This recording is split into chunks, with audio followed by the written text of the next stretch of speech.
It's Ebro Laura Rosenberg's on assignment helping the wife with something. We have Corinne Jean-Pierre. Now, do you like when I put the extra on the name? I love it. I love Jean-Pierre. it. And you know what, Ebro, if you really want to do it right, it's Karine Jean-Pierre. If you Corinne really want to, Jean-Pierre. there you go. And I don't tell people that very often. So that's just some special information just Well, for you. Just thanks for coming back on the program. Thank you. The reason we wanted to have you on is because, and I think we've talked to you about this before, but I often talk about, there's so much work going on in the Biden administration, and really, there's so many things on the list to get done of work to actually get done in the White House. I think a lot of times the messaging is hard to get out of what is actually being accomplished that affects people in their everyday lives. And Yeah. I know as the spokesperson for the White House and doing that job, you're not privy to things that aren't public. They give you the information when it's time to share it with the public. And I often see reporters grilling you and you're like, listen, I don't have that information yet.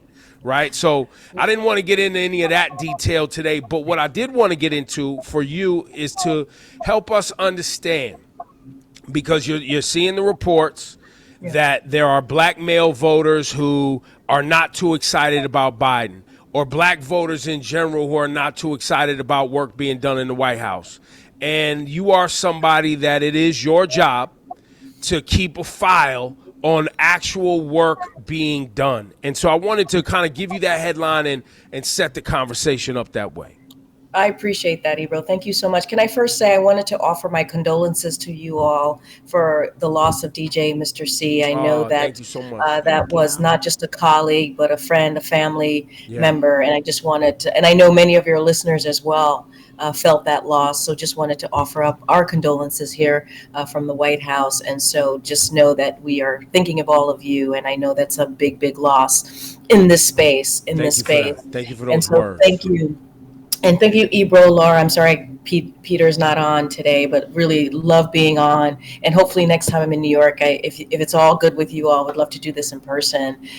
But with that said, Ebro, you laid out a very important kind of framework for this conversation. And you are right. There is so much noise, so much misinformation, disinformation out there. It has been very difficult for us to cut through what we have been able to do. When the president was running in 2020, he made a promise to the Black community. He did. He made a promise on multiple levels. When he walked in, he said we were dealing with multiple crises. If you think about what was happening at the time with the pandemic, COVID, you think about the economy was on a tailspin, you think about climate change, and you think about racial equity, equality. And that was one of the things that he wanted to zero in on and make sure that we were working on equality, we were working on equity for all communities, this particular communities that have been left behind, like the Black and Brown community in particular. So the first couple of weeks within the administration, he did a couple of things. One of them is he made sure that he signed an executive order that in the federal government, that when we were talking about racial inequalities, that executive action made sure that in the federal government, things were happening in an equitable way, right? There was a lens, there were policies that did not leave out the Black community, the Brown community. And so that was led by Susan Rice, who was at the time the White House domestic policy advisor. And she took that on and worked with the federal government to make sure that we were moving in a way, as we are asking folks to bring forth policy that are important and critical to Americans, that we put at the center of that equity. And so that was within the first days. He also signed the American Rescue Plan, but by the way, only Democrats in Congress voted for it. No Republicans voted for it. The president signed it. And that American Rescue Plan, what that led to was a boost, a boom in African Americans starting small businesses. We have seen a major boom. And people do that. People start small businesses because they feel comfortable with the economy to do so. And so we saw a boom. And what we saw as well, families were able to take home $300 a month to help with their situation with their kids. That's the child tax credit. Right. And so we saw child tax credit cut in almost like 40-50% because we were putting $300 a month in people's pockets to deal with childcare, to deal with issues of buying food and putting food on the table for their kids. And that's something that we were able to do. Open up schools. Remember, when we walked in, schools were shut down, business was just shut down. So that's just like the beginning of things that we were able to do. When the George Floyd Policing Act could not get through in Congress, and the president is continuing to push for that, the president signed an executive order so that we can move on the federal level with issues that mattered, because it was our community that were being affected by that, the Policing Act. And so he signed that executive order, and that hopefully is going to, DOJ still moving with that and implementing some of the executive actions that the president signed into law. And so that was important too. But of course, there's a lot more work to do, right? When the president walked in, unemployment in the Black community was over 9%. Now it's at 5%. Still a lot more work to do. We got to get that lower. We see when it comes to, just for clarity, that's above the national average. That's above the national average. The national average is under 4%. So it came down from 9 to 5, but we still need to get more work done. 15 million jobs created, good paying jobs. That a lot of those jobs, you don't need a college education to make six figures a year. Obviously, we got to make sure that there's equity at there. And so we saw a 60% boost in Black wealth. That's important. We saw a gap. So Corinne, while we're on that though, and you see an attack on DEI recently, which has become a national conversation. And these diversity, equity, and inclusion often has to do with the onboarding of workforce and giving opportunities to communities that are often looked over, either because people doing the hiring are not in touch, or there's just straight white supremacy and racism where they just don't want to hire people that they don't like or culturally don't connect with. So these DEI programs are for forcing an issue, right, which we know has history in our nation. Are these conversations being had are you privy to any conversations that are being had about how to address this on a federal level? Oh my gosh, I'm so glad you asked me that question, Ebro. And we have said this, and I know you all are very much in tune on what this administration has done. This is the most diverse administration, absolutely, in modern history. And we were very purposeful about that, right? You think about the vice president, first Black woman, first woman of color to be first woman to be vice president, and it goes on down, right? You think about Ketanji Brown Jackson. The president made a promise. He made a promise to pick the first Black woman to be part of the highest court of the land, and he kept that promise. You look at the cabinet secretaries, you see Latinos, you see indigenous, someone from the indigenous community. Think about Deb Haaland. You see a very diverse cabinet. Yourself, how about that? Yourself. Myself, being a first, standing at that podium behind that lectern. And so we have been incredibly purposeful about that. The president has been. The federal judges, you think about federal judges right now, right? The president had made sure that it is diverse. More Black women on the federal judges that he's appointed to the federal judgeships than any other president. That because he understands having those voices at the table in important positions are critical to what you just said, because there is some issues here, right? There's still white supremacy. There's still some fundamental racism here that we have to address. And this is one way of doing that. I think one thing that I woke up this morning and I always go on Twitter, right? And I saw people telling their stories, how their student loans have been forgiven. And I think that's really important, because I feel like it's kind of frustrating when I see people on social media, because, you hop on and you see like, what about the loans, Joe, student loans, Joe? But I don't think enough people are talking about the amount of people that are getting these student loans forgiven. And that is a huge deal, because it literally changes your life. It changes your life. Burden off your life.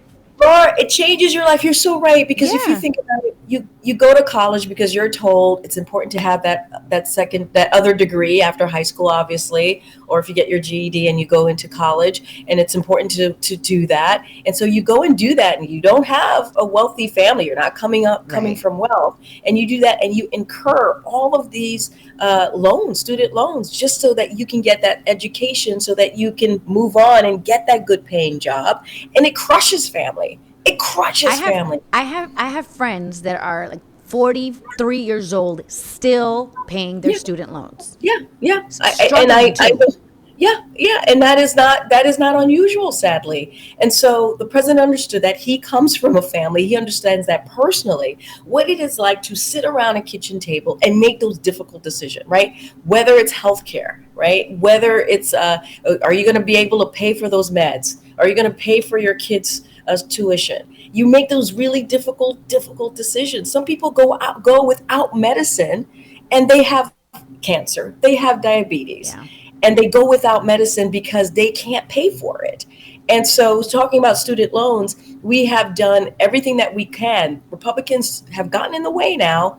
He had a plan for student loans, a more comprehensive plan. They got in the way. And so the president has, every couple of months or even every couple of weeks, you hear us make an announcement about what we're doing to give some relief on student loans. We have been able to give relief to more than 4 million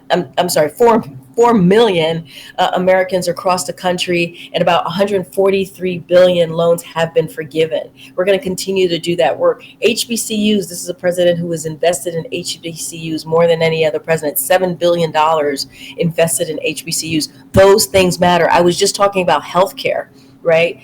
We have seen presidents and elected officials say, we're going to try everything we can to beat Big Pharma, and they have failed.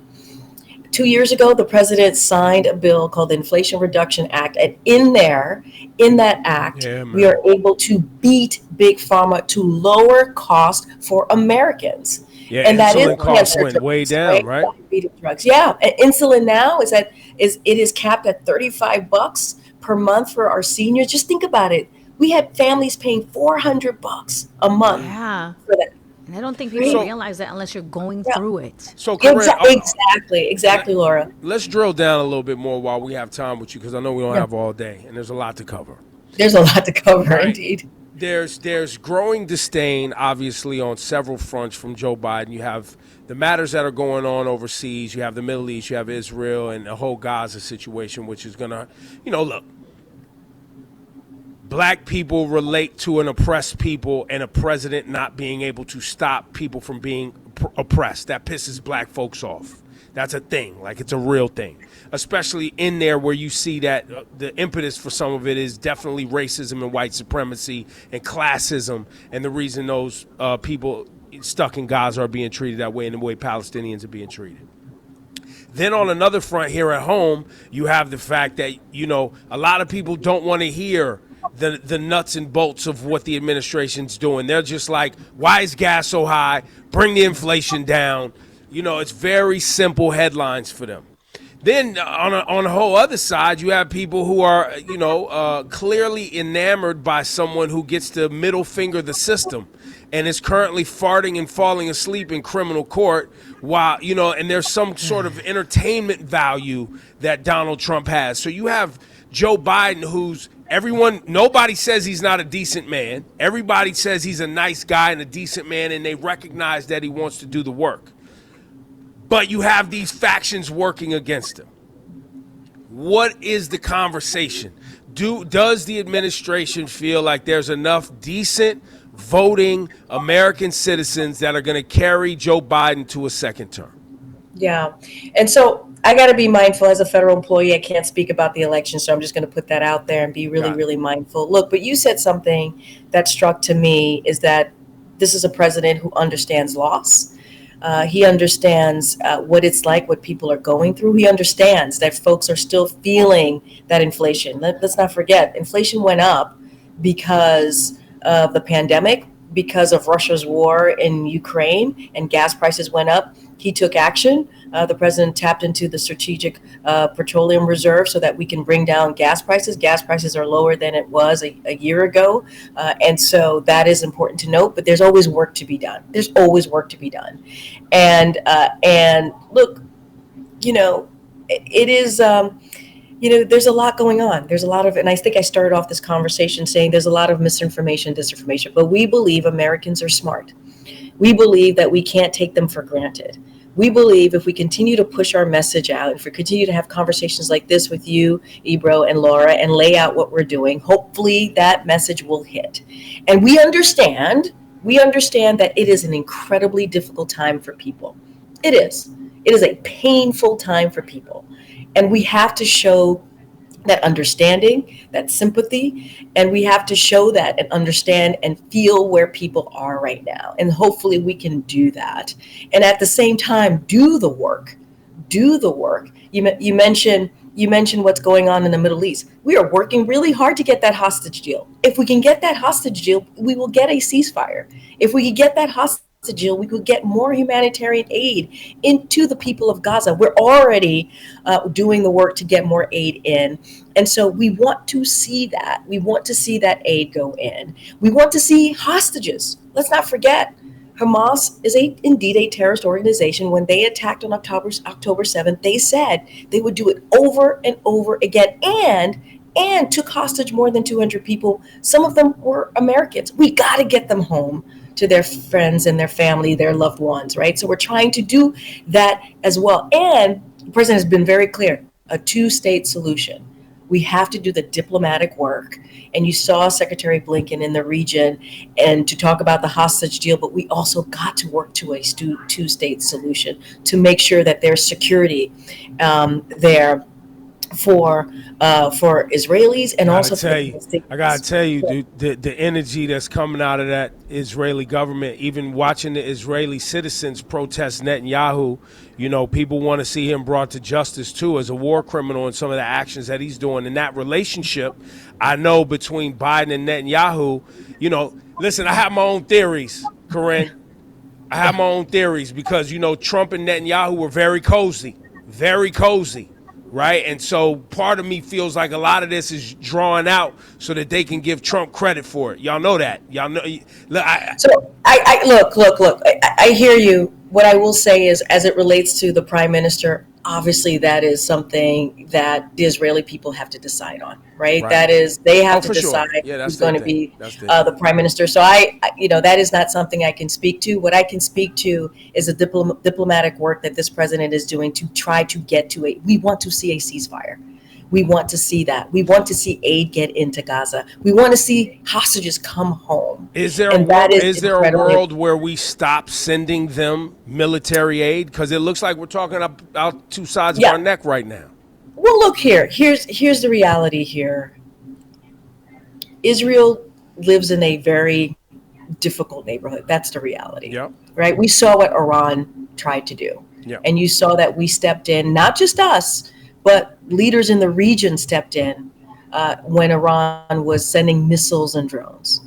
And that commitment that we have to Israel is indeed ironclad for their security. We have said we want to see a two-state solution. That's something that we want to see. We have said we want a ceasefire. That's something that we are working very hard on. Hamas has the deal in front of them. They need to take that deal.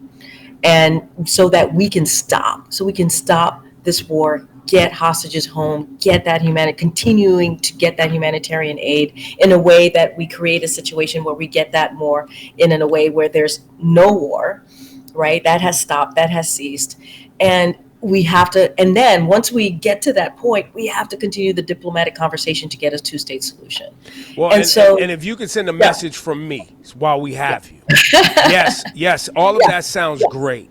But we also have to protect Palestinians in the West Bank who are getting their houses taken, right, and getting mistreated by that administration. Ebro, we agree with you on that. That is something. Because while everybody focuses on Gaza and Hamas, which there is evidence that administration over there, right, encouraged this environment that exists. there's still the reality that there are people, Palestinian people, who live there who are being mistreated by that administration and by that government and have been for generations. And that is why things, it's not, I know it's complicated. I know there's a lot of history there and there's a lot of emotions there. And I wasn't even trying to really get that deep into this. But all of this to say, Biden has some headwinds. And while we're rooting for him because I'm not voting for the other guy. Listen, I'm a registered independent, Corinne. Like, I talk about this all the time. I'm a registered independent. And that's just because I have problems with Democrats as well. But that's a whole other conversation for a whole other day. Biden is a good person. We would like to see a lot of his promises and a lot of his plans come to fruition. It's not happening fast enough for people, and I think that's a part of the headwinds as well. So you have the Middle East thing, you have people feeling like it's not happening fast enough, and you have a faction that really does a lot of troll marketing on the internet. Listen, it's not even they called Joe Biden Sleepy Joe. Trump is falling asleep in court, farting and falling asleep. It's not being covered. And I know you. That's not something you can talk about today. Look. I can't say anything about that. I know. Here's what I can say. Here's what I can say. You have a situation where a president came in. This is President Joe Biden, obviously. That's who I speak for. Who had to fix a lot of things. That's right. That the last administration did. We haven't even talked about Roe v. Wade. Nope. Right? Where that was repealed, and that was something that the former president set up. Right? He made sure that there were conservative judges on the Supreme Court so that Roe v. Wade could be overturned. And guess what has happened now? Women are put in an incredibly difficult situation where their reproductive health care has been taken away. You have 1 million women who are affected by that across the country. And we got to stop that. We got to stop that. And we got to start fighting for our freedom. Women should be able to make those difficult decisions, the situations that they're in on their own. That's right. Without politicians stepping in. These are difficult. And here's the thing. It's not just abortion. Contraception is under attack. IVF is under attack because of extreme Republicans and what they're trying to do and what they have done. They want to see national bans on abortion. I mean, this is the thing that we're talking. This is real life situations here that are happening right now. That's right. And so you have the Biden-Harris administration that is fighting for that. We need to have legislation to make sure that Roe becomes a law of the land. This is what's happening. Our democracy. January 6th, guys, 2021. January 6th did happen. Yeah. And now, listen, you say the administration feels that we are smart and believes, and you know what, Corinne, we're sitting here talking like friends, like we're just hanging out. I hope you're right, because I think too many Americans are dumb as hell and they don't pay attention. And I get it. It's a lot to pay attention to. Like, it is a lot to follow, and people have their kind of single voting issue, right? Like, they have their one or two things. The economy is a big deal, right? Yeah. For some women, young women, women in the suburbs, women with families, abortion is a big thing. You know, so it is. You're right. There are issues there that really move people, and we're seeing that now. And so there's a lot that we have done that we will continue to do. That's right. And to your point, we have to lay out what's going on here in this country as well. We have to lay out our freedoms are under attack, our democracy are under attack. Again, Corinne, I can't talk about. I know you want to hang out with us all day. I know. I keep talking. I know you want to hang out with us all day, but your team said we had a little bit of time. I want to get you to your next meeting. I don't want your next. Do they do like employee reviews and stuff, where it's like, yo, Corinne stays on the FaceTime too long and she was late? You get like. No.